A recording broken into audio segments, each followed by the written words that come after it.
Hello, everyone, and welcome to another episode of Wisdom Waves Wednesday. Today, we are diving into a topic that every parent, a caregiver, or educator encounters: developmental stages in children and parenting challenges that they bring during those developmental stages. So, understanding these stages allows us to better support our children as they grow and help them develop into confident, independent, and amazing individuals. So, having said that, why do you think, or why is this topic so important? Now, for me, developmental stages have always been important because I have two children. So, I have seen the elder one growing in a certain manner and the younger one grasping the things in a certain manner. For me, both the children are different, unique, and my parenting styles with both the kids have to be different. It cannot be same. What works for my older one does not work for my little one. What works for my little one does not actually work for my older one. So each stage of childhood development presents new challenges for parents, obviously. Now, knowing what to expect at each phase, that can help you as parents to respond the kids with patience, empathy, and appropriate strategies instead of frustration, irritation, and annoyance. So let's do one thing. We will have an interactive sessions, so you feel free to ask questions. Pour in your questions, put your questions in the comments. I will see all the questions and I will try to answer them by the end of the session. So today we are going to discuss about one, different age groups of children, second, their relevant problem struggles, and I will share some strategies which is easy to handle those kind of challenges. If you're ready, write ready in the chat box. Great, great. Lovely, lovely, lovely. So, I am going to first welcome all of you who are here in the live session. Thank you so much from the bottom of my heart for joining in. That is so, so, so nice of you. So, welcome Priyanka, welcome Dr. Rekha, welcome Tales of Ashwin, welcome uh, Zaza Khan. Welcome, Radhika. Welcome, Priya Rohit. Hello, hello. Welcome, everybody. So, our live session is on developmental stages to answer your questions, Priya. So we are going to discuss about parenting challenges and so basically parenting challenges which is relevant to child's developmental stages. So I have pinned the topic so that all of you know which topic we are talking over here today. Although this is this life I've created wherein I wanted to talk to you. So if you have any query, we can answer those queries and we can jump into the topic. Welcome, welcome Rohi, welcome Ravi, welcome Bhavya, welcome Radhika, welcome everyone. I love to see the energy, guys. Thank you so much for joining in. Welcome, Kanchi. Welcome, Tiwari ji. Welcome, everybody. Awesome, awesome, awesome. So, as I was talking about the parenting challenges and the developmental stages, so we'll start with stage one, which is about infants. So, if you are a parent of children 0 to 3 years, then this segment is for you. So, I've segregated in different segments. Segment one is on infants and toddlers. Segment two is on preschoolers and early school childhood, which means 3 to 6 years. The next segment is on adolescence, which is about 13 to 18 years. And the next segment in between, I'm also going to talk about the pre-teeners because that is a segment which I really want to talk. So all the five segments I'm going to talk about. So we are talking about infants, we are talking about early childhood, we are talking about middle childhood, then we are talking about preteens, and finally we'll talk about teens. So we are going to segregate in that manner. So if you're ready, write ready. Awesome, awesome. Priyanka, thank you for your question. My son is throwing things on us for fun, how to avoid. Don't worry, I'm going to answer all these questions by the end of the session. Yeah. Okay, I'm keep getting questions. Thank you guys. Thank you for sharing all the questions. It's so nice of you. But just hold on your questions. I'm going to answer all of your questions by the end of the session. Okay. Now let's quickly start with infants and toddler stage. Now, what are we going to talk about? We are going to talk about first the common challenges which we face with infants and toddlers. I'm going to share about two, three problems. Then I'm going to share why it happens. And following, we'll talk about solutions. Now, for a toddler, there are three things which we are going to talk about. There would be many challenges, but here I'm just focusing on just top three things. So, first is sleep issues. Now, many infants struggle with sleep due to their development rhythms. So, what happens? Parents often deal with night waking up. They always say that my child sleeps in the morning and does not want to sleep at night, which means there is irregular sleep patterns. That is a very common challenge which I hear from parents of 0 to 3 years. Second is the separation anxiety, which means around 6 to 8 months babies, they recognize their caregivers or they recognize their parents really well, and they may feel distressed or they may feel agitated. They would cry when they are separated. So we call it separation anxiety. So that is the second problem which we are going to talk about. And third, very common, is the temper tantrums. Now, toddlers experience big emotions but lack their verbal skills. So they are not able to speak their problems. They are not not able to share why they are feeling it, and their verbal skills to express themselves is very low, which is leading to tantrums. Now, let's understand why these things happen. These things happen because toddlers are learning, right? They are learning about independence, but they don't yet have the communication skills to navigate their needs effectively, which leads to tantrums and resistance. So why does this really happen? This happens because their prefrontal cortex, that is the front of the brain, is not able to develop. It's not yet developed. So they don't really know how to handle emotions. And during that tantrums, when we try to help them or we try to tell them something, during that time, their brain is completely shut off because their prefrontal cortex is not developed. So their logic is shut. Now, if their logic brain is shut, they practically cannot understand what you're trying to explain. So, how do we handle that situation? That situation can be handled in different manner.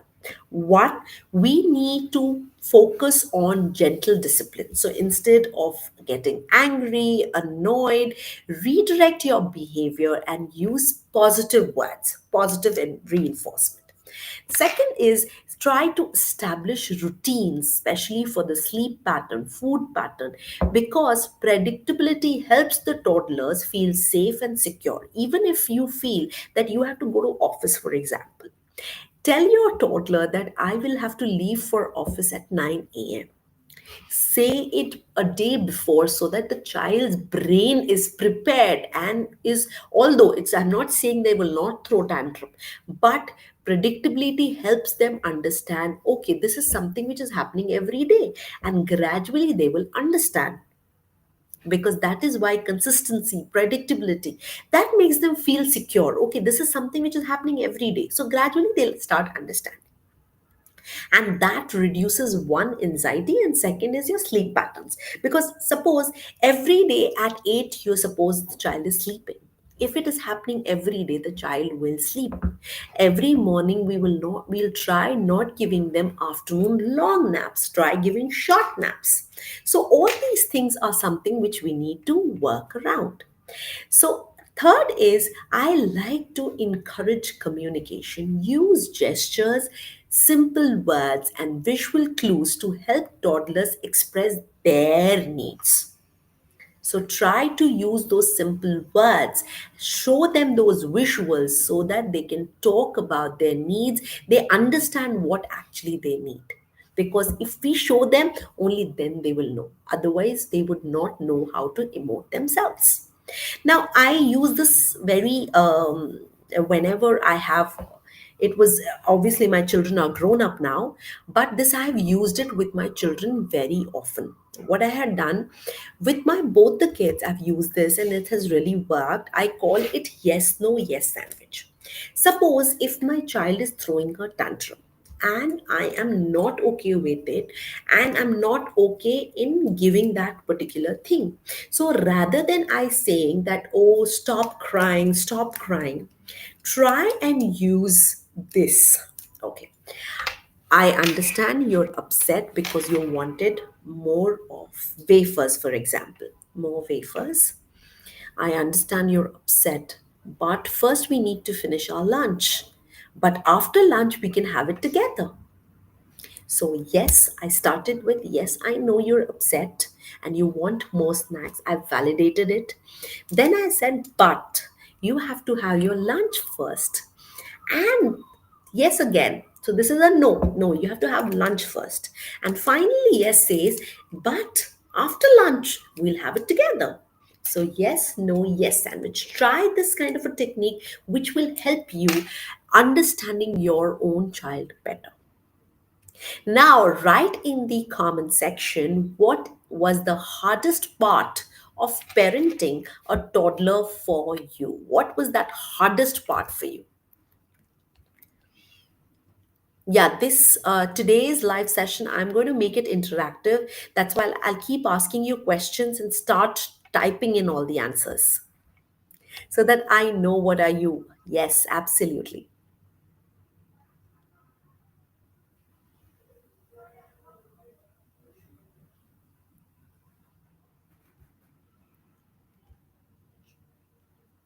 Awesome, awesome. Thank you guys. I love it. I love it. When you are interactive, I love it even more. Great, great. Thank you so much. Okay, so let's move to the next segment. The next segment is about preschool and early childhood. I'm talking about the age group which is 3 to 6 years.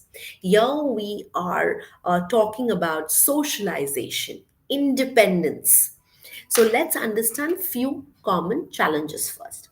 Now, first is the power struggles.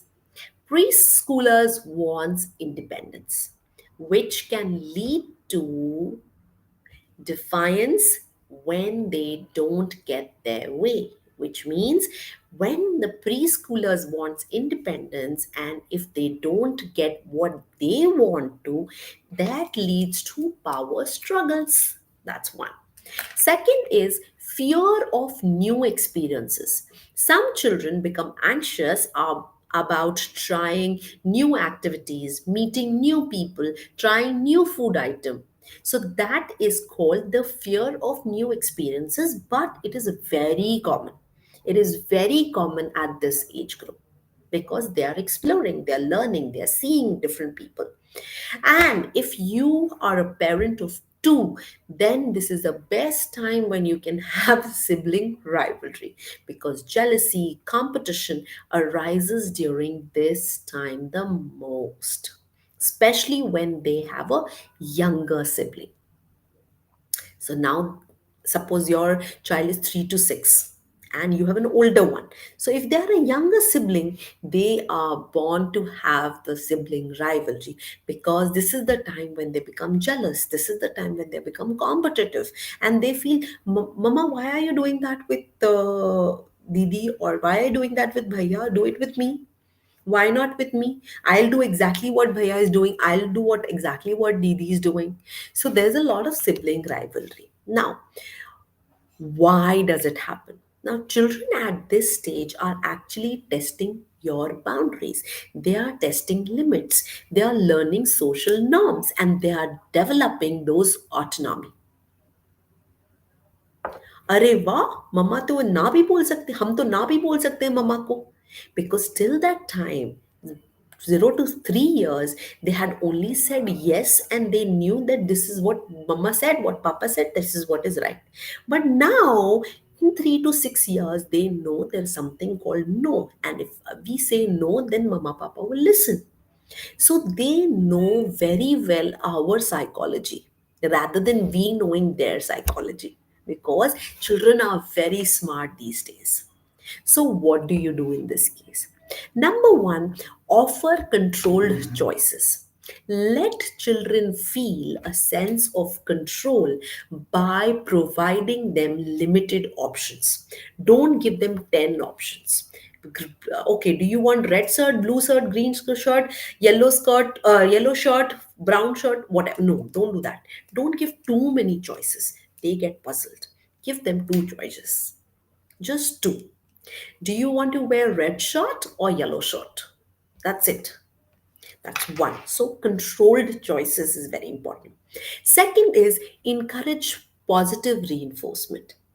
Praise their effort, guys. I've always told parents you need to appreciate their effort and good behavior rather than focusing on mistakes. It's easy for us to focus on mistakes, that you've not done this, you've done that, this is not good, no, don't do this, no, don't do that. So our no is so high that we forget that we are just focusing on the mistakes and we are not praising for their efforts and their behavior. Even if the smallest behavior, try to appreciate for that effort. And number three is teaching them emotional regulation. Help kids name their feelings and use breathing exercises to calm down. Now, how do you name their feelings? This is a simple thing which I have done with my little one and it has really worked. So my little one, whenever he gets angry or whenever he's upset or super agitated, rather than saying that don't be angry, why are you behaving in that manner, I say, oh, are you feeling angry? Let's do jumping jacks together. So what I have done, I have named that emotions of anger. It's okay to be angry. It's okay to be sad. Name those emotions. Tell them about their feelings and teach them how can you regulate them. Oh, you very feeling very sad today. Let's do pillow fight or something like that. Or let's punch the pillow. So what is happening? You're naming the feelings and you're telling them how to regulate that feeling in the next time. So instead of forcing a fearful child into a playground slide, let them observe. Encourage small little steps and praise their efforts. That is the segment two. Now, third segment, we are going to talk about the middle childhood, where we are talking about 6 to 12 years, where here we are focusing on expanding knowledge, emotional growth. Now, what are those common challenges during this age? This is a perfect age for your preteen, for your middle childhood. So, what are those common challenges? Now, common challenges are number one, school pressure. Homework, test, performance, expectations can create stress in the child, and we don't have to create that stress on our children, because that stress is something which we are seeing for ages. This kind of stress is something we have seen the kids for ages. Now, second is the peer influence. First is the school pressure, second is the peer influence. Now, friendship becomes the central of it. The most important thing becomes friendship for the children. And children may struggle with fitting in. They want to be friends with a certain group and they would not be able to fit in, and they want to fit in all the groups. They want to feel loved. They want that everybody should feel that, oh wow, she's a best friend, he's a best friend. So that is the second one, the peer influence. The third is the responsibility and self discipline. Teaching them chores, homework habits, and accountability can be a challenge. Now, telling them, okay, do your homework. Why do I have to tell you doing your homework? Why can't you do it by yourself? Why don't you put the plate in the sink, or why don't you wash the dishes, or why don't you keep the things in the right place? Household chores. So all those things children don't understand at this age, 6 to 12. So teaching them household chores, teaching them homework is your responsibility, or homework habit, all these things are challenge. And why does it happen? Because this stage is where children begin seeking autonomy while still needing parental support and structure. They need parents, but they feel that you will not understand, you don't know life, and mama, you will not understand, papa, you will not understand, because they feel I am independent, I can do things by myself, I don't need you. But innerly, they know they need you. So, how do we solve this problem?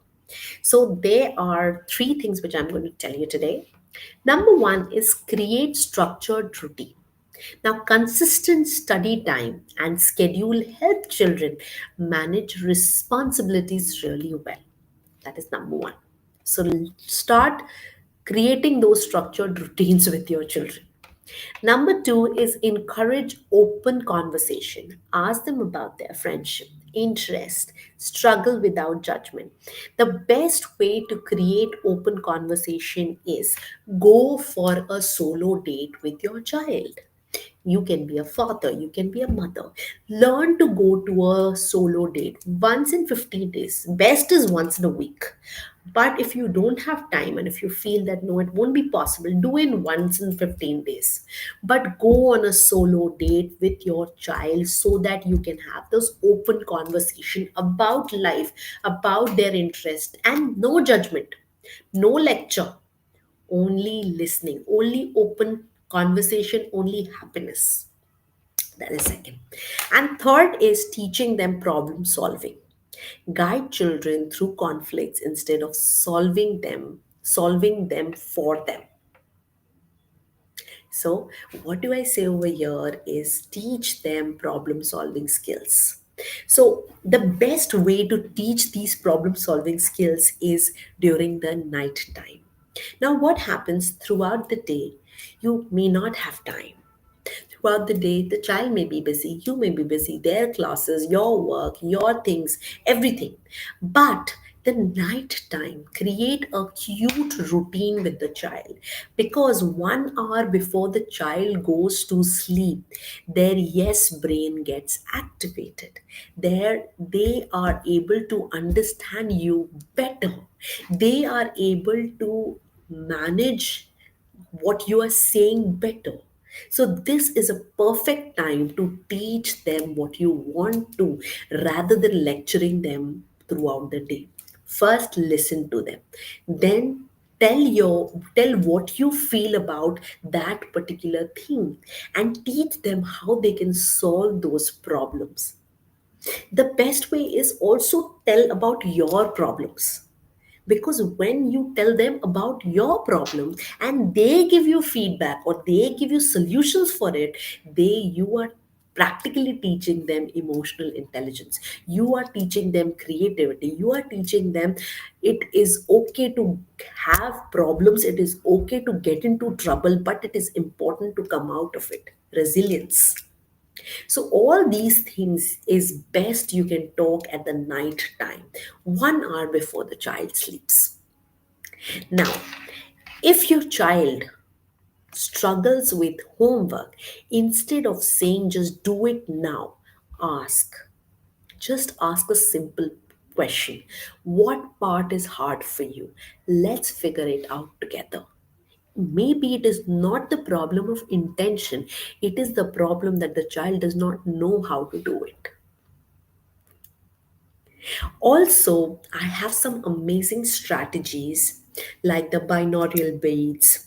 Start teaching so you can be the student for your child, and you can say, okay, this concept you are going to teach me today. Get a small board, get a whiteboard or a blackboard, and tell your child to teach you that particular concept. What will happen when the child teaches? I suppose when if I want to learn something, the best way is by teaching. So these strategies really help. So, what strategies help your child manage school related stress? Write it in the comments. Let's see what's there stored for you. Because I'm also learning from you guys every day. Every day it's a learning session for me as well. Awesome, guys. Awesome. Now, next, let's go to the segment 4. Segment 4 is on adolescence. Adolescence is the age of teenager where they are trying to talk about identity, independence, emotional turmoil going on in their lives. So, what are the common challenges? Common challenges are mood swings, emotional outbursts. Teenagers experience hormonal changes that affect their emotions badly. They become rebellious. They are risk takers. They testing boundaries is a normal part of identity development. You will suddenly realize what the hell is happening. Why are they so rebellious? They were never like this. What suddenly happened? Their communication breakdowns. Teens may withdraw and feel misunderstood many times. You would feel the child is not understanding, child is feeling mom dad are not understanding. So there is a communication breakdown, right? So why does it happen? Because this is the time teenagers are developing their sense of self and independence, which can create a friction with authority figures. They might feel that my mom dad are not just understanding me. Why do they behave in this manner? Your life is different. We are Gen X kids. You don't understand. There is a generational gap. So, all those things the children talk about at this point of time. When they are teenagers, they know what is right, what is wrong, they understand, but they are in no mode to communicate with the parents. So, what do we do? This is a very common question. What do we do? Because we know this is happening in every household. So, हमें क्या करना है? First of all, active listening. Start listening, guys. Instead of reacting, acknowledge their feeling and ask open-ended question. Don't just close the communication. What I've said is right. Just follow it. It will not happen. Active listening. सुन के देखो. Maybe their perspective is right. Remember, I have done a video on mango in the bag. That is a lovely concept which I really like to talk about. Now, what is that concept? So, suppose Rahim and Ram, they were students, and a teacher asked Rahim, how many if I have two, if I put two mangoes in your bag, and you have two mangoes in your bag, and I put two more mangoes in the bag. How many mangoes are there? He said, five. Teacher's confused. What happened? Probably he did not understood the question. She repeated it again. But then Rahim again said, it's five. Said, why don't you understand? And she was about to get agitated. Then she changed the question. Okay, you have two strawberries in your bag, and I put two more strawberries. How many are there? She was, then he said four. She's super happy. Oh, wow, he's understood. Then he said again, okay, now same question. Two mangoes in the bag. I put two more mangoes. How many are there? He said five. They said, Rahim, why are you not understanding the question? Then he immediately said, ma'am, you're not understanding me. I already have one mango in the bag. So if I put two mangoes, it becomes three. And if you give two more mangoes, total is five. And the teacher is laughing. And that's the concept of mango in the bag. And unfortunately, that can happen with our children as well. We might be thinking the child is not understanding, child is thinking mama, papa are not understanding. But let's always remember this mango in the bag whenever you're talking to your child. You might, you never know what is their perspective. We have to step on their shoes and we have to understand what they feel about it. Second is setting clear but flexible boundaries. You need boundaries, guys, but setting clear boundaries but flexible one. Define rules while allowing room for negotiation. I'll give you an example. So we always have a system that by 8 my daughter has to come back home from playing. But there are certain days she comes at 8, 5, 8, 10. That is okay. So yesterday she said that Papa, I can stay there till 8:30, and we were like, no, why do you want to stay there? And their exams got over day before yesterday. Then we said, okay, fine, you can stay till 8:30, and she was super happy. So that was I was very clear that okay, we can go to play, but only for today it's 8:30, not for every day. So I was clear in setting my boundary, but I was flexible because for that particular day she wanted a 30-minute grace. So have room for negotiation and talk about it. That is the best way to understand your teenager. Third, helping teens making responsible decisions instead of forbidding everything.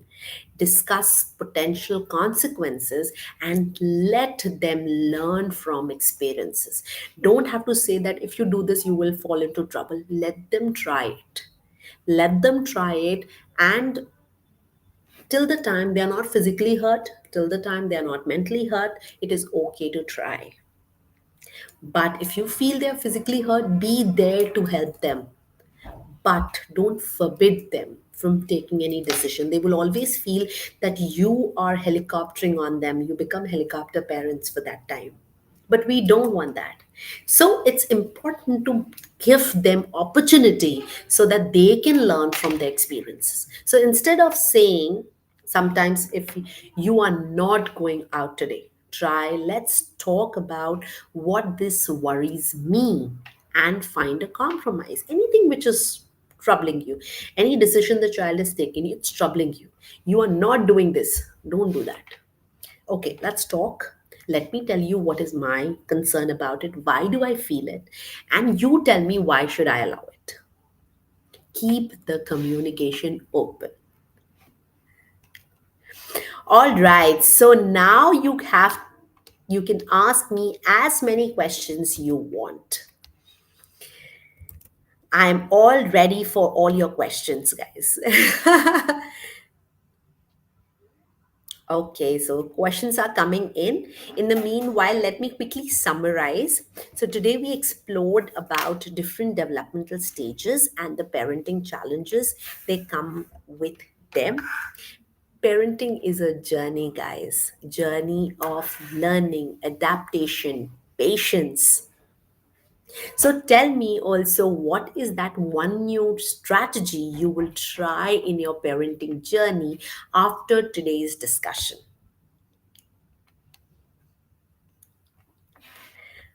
Lovely. I am getting loads of questions.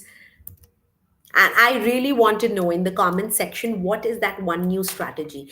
And guys, also, you all know that I have written this book called Give Your Child Wings, the Ultimate Parenting Guide.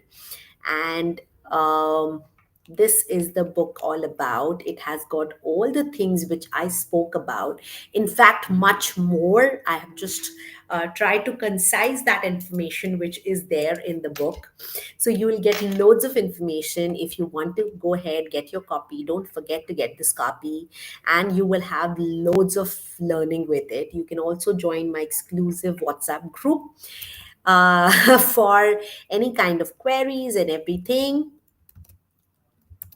And let's now jump into the questions. I hope you all are ready. Okay, so my son is throwing things on us for fun, how to avoid. Now I think by now you would know what you have to do if your child is throwing things on you for fun. See, when we create a boundary, we have to abide by it. Something which you're not okay with, tell your child that you're not okay with. If you want to throw things, you have to give a designated place. Probably you can throw it on the bed, for that matter. And if you're not okay with throwing things, Tell them openly and just set that boundary. No means no. So don't do it. Get hold of your child, be a little firm, not screaming, not shouting, not anything, but just be a little firm and tell your child that no, you will not do this and this is not okay. Instead, tell him what he can do. Rather, rather than just stopping it, no, don't do it, try to give them alternative. Okay, this is what you should do, or this is what you can do. Okay. My child is a Shubhangi. I hope that is clear. Okay. Sindhu. My child, uh, my child is a pricky eater. Does not want to try things. Okay. So perfect. If your child is a picky eater and does not want to try things, it is very normal. Please share the age of their child. 6 years. Okay. So now so your the child's taste buds changes every 2 weeks. Okay, so don't forget on trying new things and different things. But if your child is a pricky eater, there are different ways you can do it. After the live, just share me hi, I will share the video wherein I have explained everything what you should do if your child is a pricky eater, and you're going to love that video. However, one or two things which I want to share with you. So, children are picky eater because of few things. They are scared of trying new things. Now, you can do some amazing activity. I've shared this activity in this book also. This is called the uh, taste test challenge. Now, what you do is you blindfold the child and you give them 8 to 10 items, food items, which they can eat. Now, in that process, what you can do is you can while you're blindfolded, um, uh, you put things in his mouth and the child has to guess the food. And this is such an amazing activity I do once in 15-20 days with my children, and they love it because this is a fun activity, but at the same time you are at least telling them to have a bite. They might not like it, but because of this guess game they enjoy it so much. They were like, oh wow, this looks fun, looks amazing. And they have it. So that is what we have to try as parents, honestly. This is the only thing which we should try, because that's how they will learn and that's how they will be able to do it better. Okay. Hi, ma'am. What to do with children who are only 1 year of age? Hi, Vaishnavi. Thank you for the question. So, if the child is 1 year of age, I have a blog written what all activities you can do with 1 year age children. To name a few of them, there is something called black and white visual cards. I don't know if you've started using it. Start using those visual cards. That is very helpful. Second is try to use Alexa and put some this thing, what do you call, nursery rhymes. Let them listen and enjoy with them. Try baby gym. It has been fun for my child. I have loved that for 1 year old and all that. Try giving them some of those rattle sets and all that. That is very helpful. And I have a list of 50 things which you can give to your child, Vaishnavi. So just after the live, just send me a hi, or once I post this live, you can just ask me for this and I will share that blog with you. I hope it is clear. Okay. Awesome. Ankita, you've answered my question. Awesome. Thank you, Ankita. Thank you, Ratna. I've answered your question. Okay. Lovely. Awesome, guys. Thank you so much for being a part of this discussion. Parenting isn't about perfection, guys, it's about progress. Every time you are attending this session, that shows that you want to progress. Once you're ready to learn and once you're progressing, that's all is needed in parenting. So, see you in the next Wisdom Waves Wednesday. Take care of yourself. Love you. Happy parenting. Take good care.